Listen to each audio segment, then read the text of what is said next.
ES2. Oferecimento Cipolate. É pra você. Olá, boa noite. 7h06. Moradores acuados no bairro 1º de Maio, em Vila Velha. Foi um tiroteio entre criminosos durante a tarde de hoje.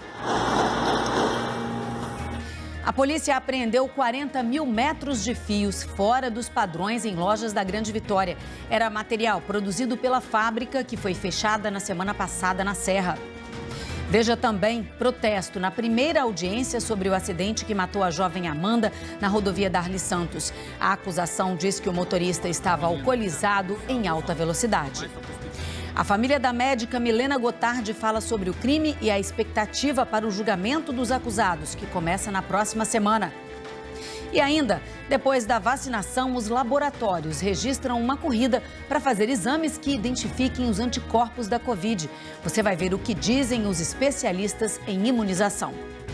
Esses e outros assuntos agora no ES2.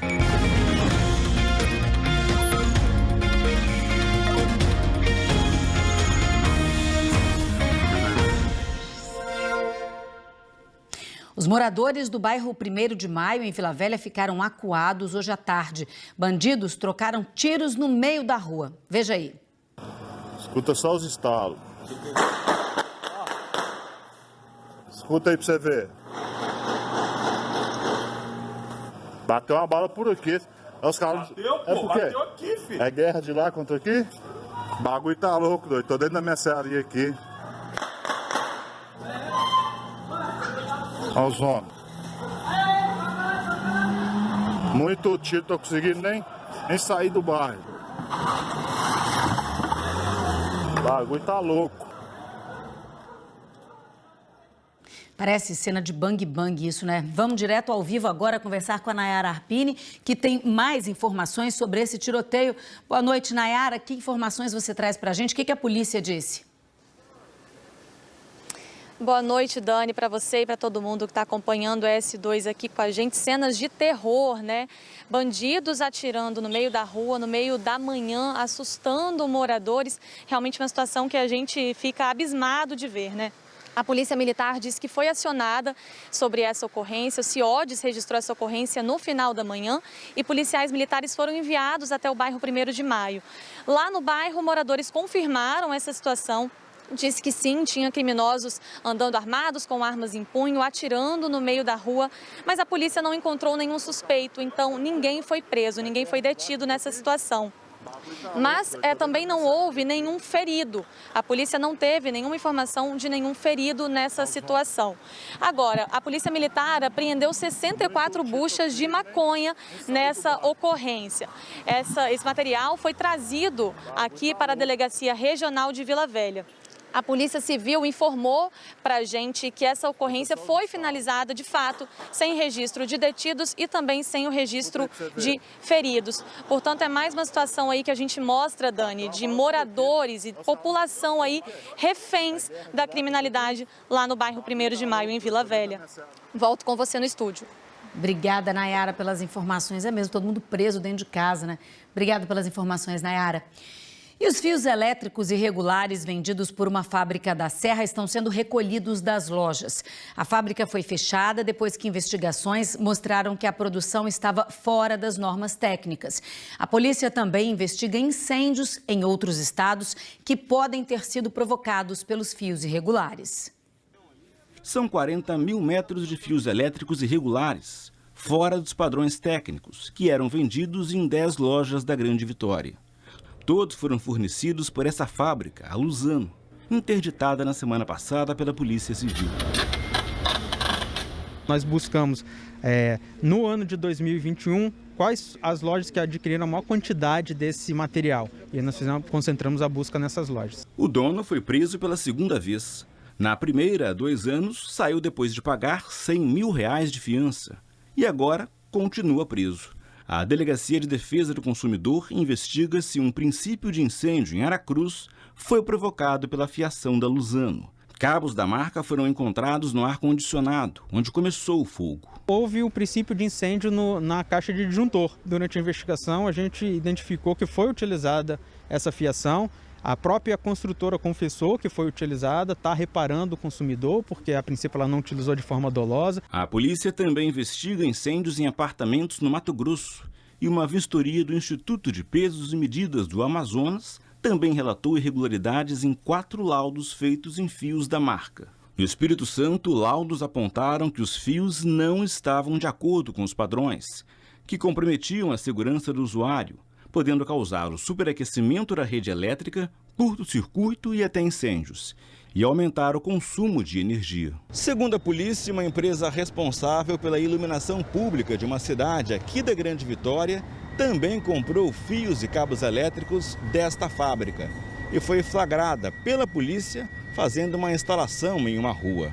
A empreiteira será investigada, mas o nome da cidade não foi divulgado. A gente não vai divulgar o nome porque a gente ainda tem que se aprofundar para saber se a empresa que estava instalando ela tinha alguma responsabilidade. Técnicos e engenheiros afirmam que é difícil o consumidor identificar se um fio está ou não de acordo com as normas técnicas. A fiscalização usa esse equipamento para testar se os fios realmente suportam a carga elétrica indicada nas embalagens. Ali no micromímetro, que é o aparelho que faz toda essa medição, a gente percebeu que ele não tinha a resistência que cada fio deveria apresentar. A fiscalização também afirma que empresas tentam burlar o selo de segurança do Inmetro. Por mais que a gente fiscalize, por mais que a gente faça, pode ter alguma empresa que não tenha o caráter, o comprometimento de seguir com as regras e tentar burlar. Uma das orientações do IPEM, o Instituto de Pesos e Medidas para o Consumidor, é contratar um técnico de confiança para cuidar da instalação.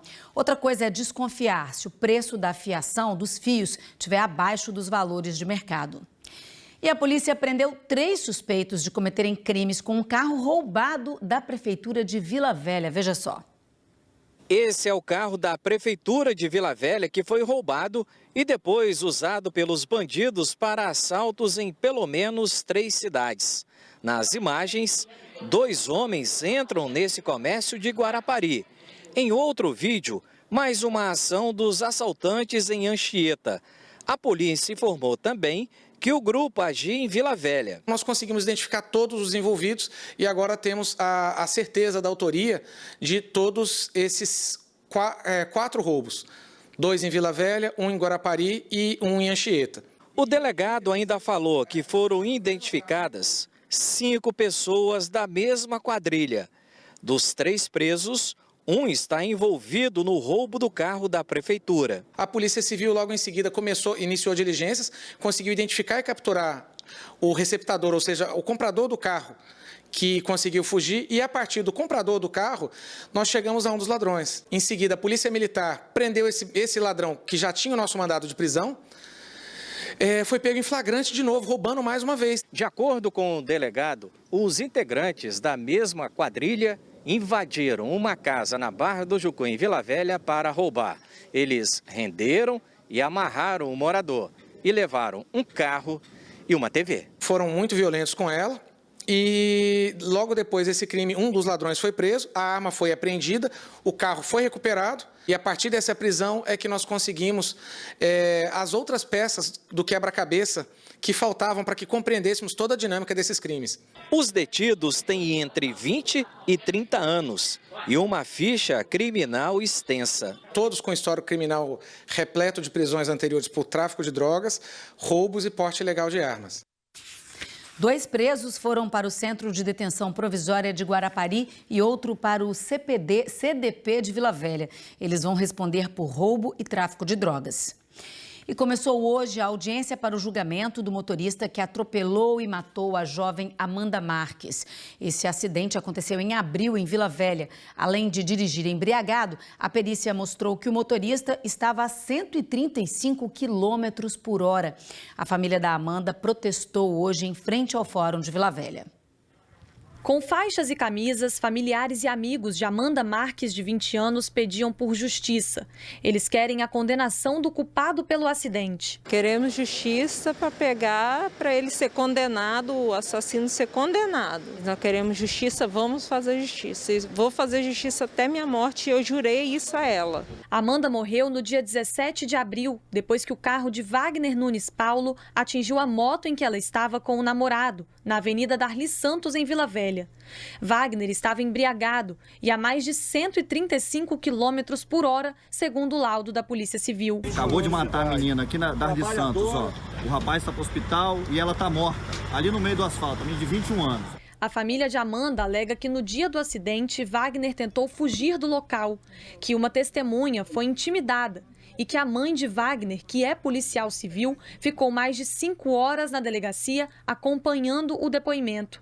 Por isso, os familiares querem pressionar a justiça. O protesto foi organizado aqui na frente do Fórum de Vila Velha, onde acontece uma audiência de instrução do julgamento do caso.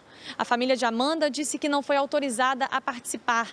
Lá dentro estão apenas as testemunhas e o réu. O namorado de Amanda, Matheus José da Silva, de 23 anos, foi ouvido. Ele não se lembra do acidente, mas sofre com a falta da namorada. Olha, os 4 piores meses da minha vida, não vou te negar.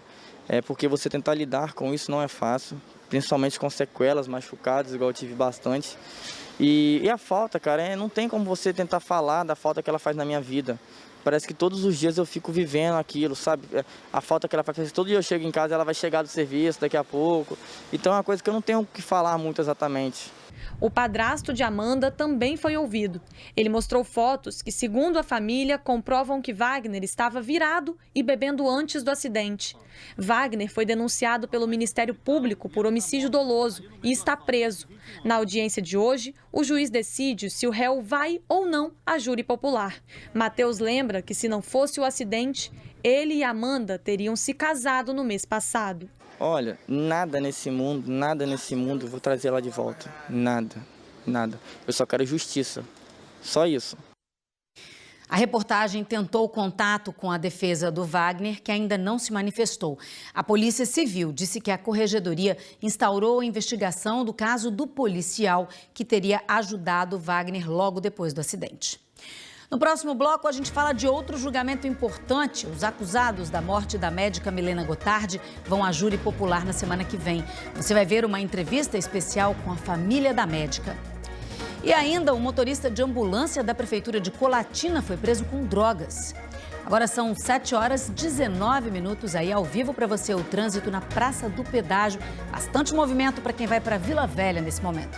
O S2 volta daqui a pouquinho.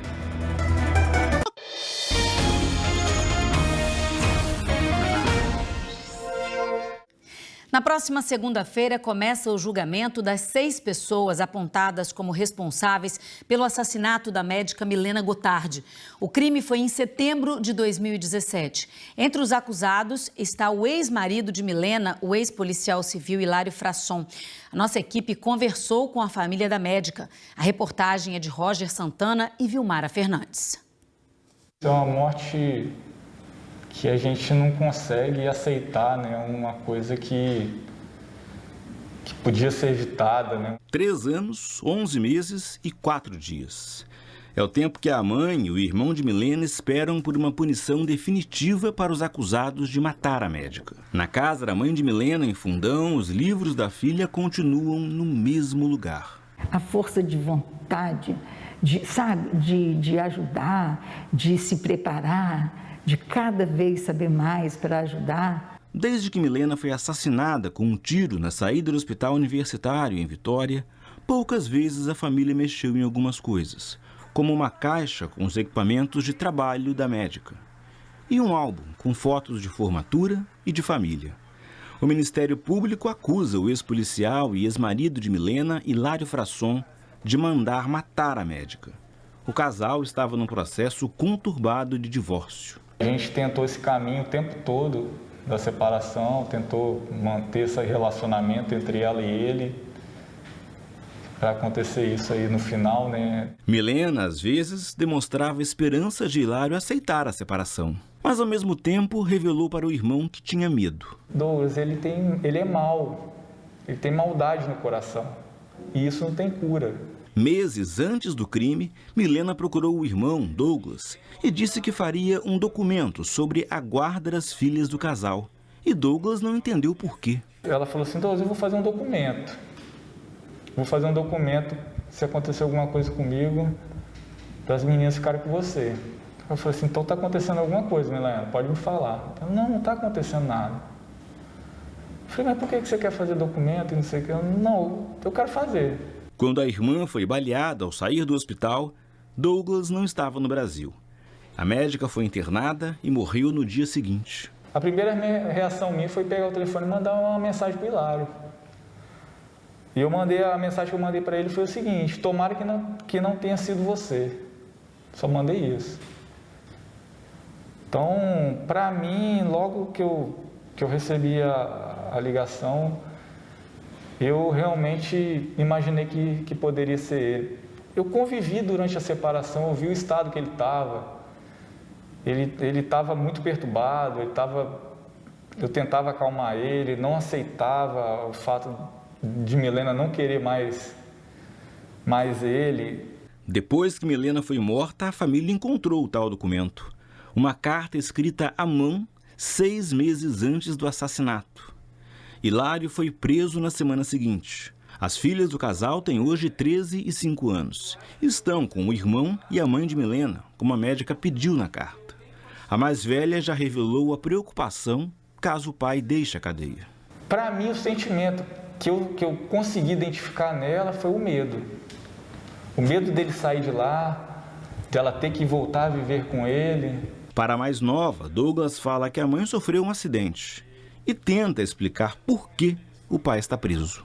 Eu consegui conversar com ela, né, e tipo assim, falar assim, ó, seu pai se envolveu com pessoas erradas e cometeu uma coisa muito feia e a polícia pegou ele. Uma das filhas conta que, no dia em que a mãe foi baleada, Hilário foi buscá-las na escola e deu várias voltas de carro antes de ir para casa. Ficou rodando, até receber a ligação do que tinha acontecido, né? Então, ele estava ali já esperando acontecer o crime para ele levar as crianças para casa. Essas entrevistas com o irmão e a mãe de Milena foram gravadas no final de fevereiro, porque o julgamento seria em 8 de março, Dia Internacional da Mulher. Mas a defesa de Hilário entrou com recurso, pedindo para que o júri fosse em Colatina ou em Viana, e não em Vitória. E o julgamento foi adiado para que a Justiça pudesse analisar o pedido. A Justiça não aceitou o pedido e o júri popular foi remarcado para começar na próxima segunda-feira. A mãe de Milena terá que depor e já adiantou que vai pedir para Hilário deixar o salão durante o depoimento. Se for na frente dele, eu não tenho condições. Eu não tenho condições. Porque meu coração está todo pedacinho. Então, como eu vou olhar para ele, que perdi minha filha, que perdi na pior situação? A revolta e a saudade acompanham a família há quase 4 anos. Mas há momentos em que a dor aperta mais. A minha esposa foi ganhar meu filho, né? Que eu assisti o parto, né? E me deparei, né, com os médicos e tal, e na minha cabeça vinha a imagem dela, né? E no meu pensamento, né, eu pensava o seguinte, era para ela estar aqui hoje. O júri popular vai ouvir 2 testemunhas por videoconferência. Essa será a primeira vez no Tribunal do Júri em Vitória que isso vai acontecer. O julgamento está marcado para as 9 da manhã no Fórum de Vitória. O Tribunal do Júri será presidido pelo juiz Marcos Pereira Sanches. O site A Gazeta traz uma série de reportagens especiais sobre o caso Milena Gotardi. Câmeras de segurança flagraram um acidente com morte no sul do estado. Foi na rodovia que liga Cachoeiro à BR-101. Repare aí nesse carro que aparece na parte de cima da tela. Ele ficou parado no canto ali uns 40 segundos às margens da rodovia. Veja só, de repente o motorista tenta atravessar a pista no momento exato em que vinha um caminhão que atinge o carro em cheio e sai arrastando o veículo. Veja aí novamente o momento do acidente, uma imagem impressionante. As 3 pessoas que estavam no carro morreram. O carro ficou nesse estado depois da batida. As duas pessoas que estavam no banco da frente, um homem de 58 anos e uma mulher de 59, morreram no local. Os bombeiros retiraram os corpos das vítimas das ferragens. Uma terceira pessoa, que estava no banco de trás, chegou a ser socorrida, mas morreu no hospital. As duas pessoas que estavam no caminhão carregado com verduras não se feriram. O motorista do caminhão, de 31 anos, disse que tentou desviar do carro, mas não deu tempo. Por causa do acidente, a rodovia foi totalmente interditada. Uma grande fila de veículos se formou nos dois sentidos. A pista foi liberada às 3h30 da tarde. Em Colatina, no noroeste do estado, um funcionário da prefeitura da cidade foi preso com quase 1 quilo de maconha. Ele é motorista de ambulância. Quase 1 quilo de maconha, além de munições e materiais para embalo e venda da droga e cerca de R$900. Tudo isso estava dentro do carro, que também foi apreendido. O dono do veículo é motorista de ambulância na prefeitura de Colatina. Ele foi preso em flagrante no horário em que deveria estar trabalhando. No momento que ele foi abordado, ele estava com o uniforme da prefeitura, né? E segundo a gente apurou, ele estava em horário de serviço. Que o horário de serviço dele seria de 7 às 16 e ele estaria, sim, em horário de serviço no dia de hoje. Segundo a polícia, o servidor da prefeitura transportava drogas usando o uniforme de trabalho justamente para não chamar a atenção. A informação que a gente tinha é que ele usava dessa condição de servidor, né, desse disfarce, né, por assim dizer, para poder facilitar a traficância dele, para ele não ser pego. Um sobrinho e um comparsa do motorista também estavam no carro e foram levados para a delegacia. De acordo com a PM, os dois já têm passagem por envolvimento com drogas, além de outros crimes. Ainda de acordo com a polícia, os três foram até Linhares buscar a droga que seria distribuída aqui em Colatina.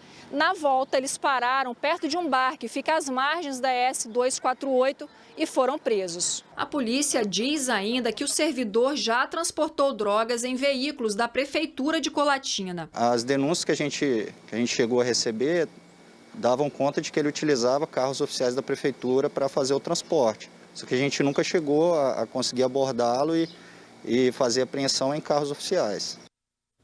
A Prefeitura de Colatina informou que tomou conhecimento da prisão pelos meios de comunicação e aguarda a conclusão do inquérito policial para proceder com a abertura do processo administrativo disciplinar do servidor. E essa é a terceira vez em um ano que servidores municipais de Colatina são presos por envolvimento com drogas. E a Polícia Rodoviária Federal encontrou uma grande quantidade de dinheiro escondida dentro de um carro. Foi durante uma abordagem de rotina na BR-101 em Aracruz.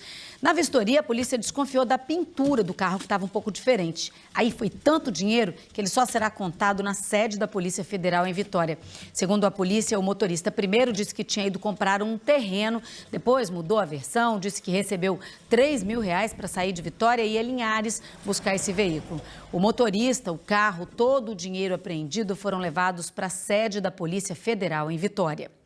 Veja a seguir os próximos agendamentos da vacina contra a Covid. E o avanço da campanha de vacinação provocou também uma corrida aos laboratórios. Muita gente quer saber se tem os anticorpos. Você vai ver o que dizem os especialistas sobre esses exames. 7h31, a gente já volta.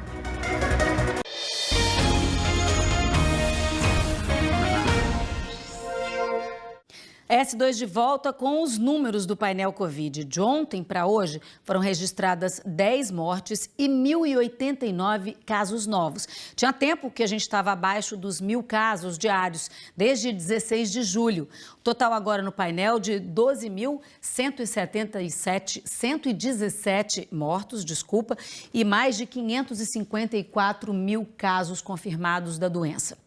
E agora a notícia dos agendamentos da vacina. A Serra abriu às 6 da tarde mais de 26 mil vagas para a primeira dose de quem tem mais de 18 anos e também a segunda dose de vários grupos. São vagas para o mutirão, que vai ter sábado. Vitória, Cariacica e Vila Velha também já fizeram os agendamentos para o mutirão e não anunciaram a abertura de novas vagas. Em Viana, como a população está toda vacinada, a Prefeitura vai oferecer no sábado vacina para qualquer pessoa com mais de 18 anos. Vale de qualquer município, mas também tem que agendar agendar lá no site vacinaeconfia.es.gov.br. E até agora há pouco, Guarapari ainda tinha vagas para o público acima de 18 anos, também para vacina ser aplicada no sábado durante o mutirão. E depois do avanço da vacinação, tem aumentado a procura por exames para ver a eficácia das vacinas e saber se a imunidade contra a Covid está em dia. Só que os médicos alertam que essa procura não é tão necessária. As vacinas são confiáveis, testadas e já estão dando muito resultado. Muita gente que foi vacinada com as 2 doses da vacina ou com dose única contra a Covid-19 tem procurado esse laboratório em Cariacica para realizar o exame sorológico para saber se o organismo desenvolveu resposta imunológica ao vírus causador da Covid-19. Está reduzindo a procura de exames de sangue, de IgG, para anticorpos de quem já teve a doença e aumentando a procura de pessoas interessadas em querer saber se, após a vacina, se tem um anticorpo circulante no sangue ou não. O número de exames de sangue para detectar anticorpos pós-vacina nesse laboratório aumentou 5 vezes. Tem os casos de quem usa o exame sorológico para avaliar o grau de eficácia das vacinas, o que é um grande erro para Daniel Gomes, doutor em imunologia do Núcleo de Doenças Infecciosas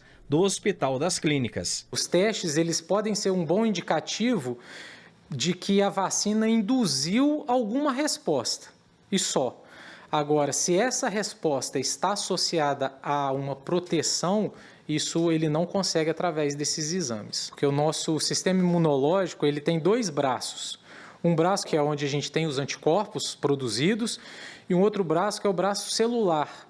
A imunidade contra a Covid-19 ela é dada pelos 2 braços e como os exames eles só medem os anticorpos, é uma forma muito errada de se deduzir uma proteção ou uma possível proteção. Daniel ressaltou que as pessoas têm se importado com a origem da vacina contra a Covid-19, o fabricante sem necessidade. A liberação foi pautada nos resultados que as vacinas mostraram. Então, a gente tem todos os indícios que elas são capazes de induzir proteção independente da fabricante. Ouviram aí o que o médico falou, né? Não precisa fazer o teste sorológico para saber sobre a eficácia da vacina. O que a gente tem que fazer mesmo é confiar nas vacinas. E agora a previsão do tempo. A quinta-feira terminou com céu aberto na Grande Vitória. Amanhã tem previsão de sol entre as nuvens, com chuva em alguns momentos. Mínima de 18 e máxima de 27 graus. 7h36, está na hora de terminar. Boa noite para você. Até amanhã.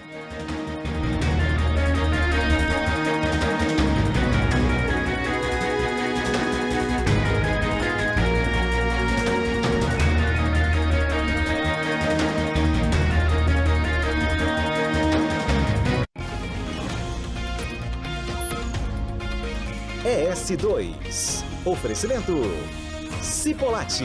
É pra você.